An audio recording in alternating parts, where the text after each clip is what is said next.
नमस्कार, मैं हिना और आप देख रहे हैं यूपी की बात।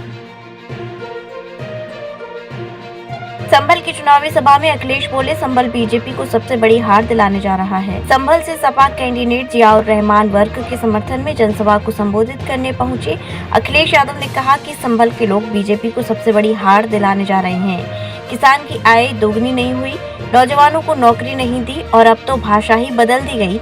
ये भाषा हारने वालों की होती है। जो रुझान आ रहे हैं वो उनके हारने वाले हैं। जो 400 पार कह रहे थे, आज पिछड़े दलित आदिवासियों की बात कह रहे हैं। इस बार चुनाव में मन की बात नहीं सुनना चाहते हैं, संविधान की सुनना चाहते हैं। बलिया में सपा कैंडिडेट के खिलाफ हुए मुकदमे पर बोले, देखिए मुकदमा स्वाभाविक है, जो बात कही है किसी भाव में कैदी होगी। मुकदमा तो उन पर भी दर्ज होना चाहिए जो बड़े मंचों से बड़ी जगह से आकर संविधान और देश की गंगा जमुनी तहजीब और भाईचारे के खिलाफ टिप्पणी कर रहे हैं। क्या चुनाव आयोग उनके खिलाफ कार्यवाही करेगा? और हमने पिछले चुनाव में देखा है कि बिजनौर में, सहारनपुर में और रामपुर में प्रशासन ने पुलिस को लगातार वोट को छीन लिया था।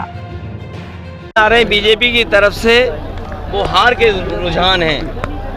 जो लोग 400 पार कह रहे थे, आज पिछड़े दलित आदिवासियों की बात कर रहे हैं। जिन पिछड़े दलित आदिवासियों का हक और सम्मान इन्होंने छीना, जो संविधान अधिकार देता है, जिसको छीना, उसकी बात कर रहे हैं। सोचिए आप, कहाँ 400 पार, कहाँ आज पिछड़े दलित आदिवासियों की बात। ये इस बार इस चुनाव में मन की बात लोग नहीं सुनना चाहते हैं, संविधान की बात सुनना चाहते हैं।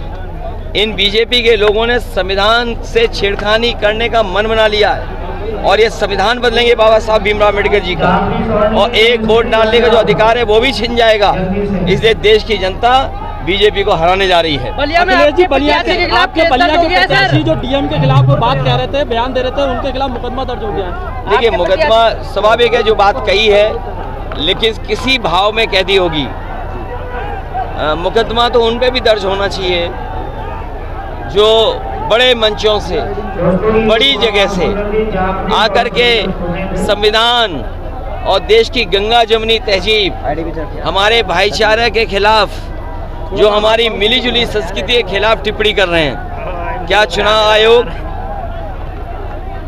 उनके खिलाफ भी कार्रवाई करेगा? और हमने पिछले चुनाव में देखा, आपके बिजनौर में, सहारनपुर में, और दूर क्यों जाएं, रामपुर में प्रशासन ने पुलिस लगा करके वोट को छीन लिया था।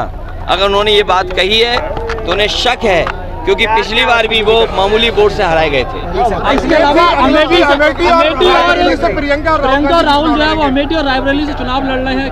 किस तरह से? अरे, अगर लड़ रहे हैं तो अच्छी बात है, अगर आपको पता लग गया हो तो अच्छी बात है। क्या लग रहा है सर, क्या दोनों के यहाँ से लड़ने से माहौल चेंज होगा अब? अरे भाई, तुम लोग, हमें क्या पता क्या होने जा रहा है, लेकिन एक चीज मुझे पता है, समाजवादी पार्टी, पीडीए परिवार, इंडिया गठबंधन जीतने जा रहा है।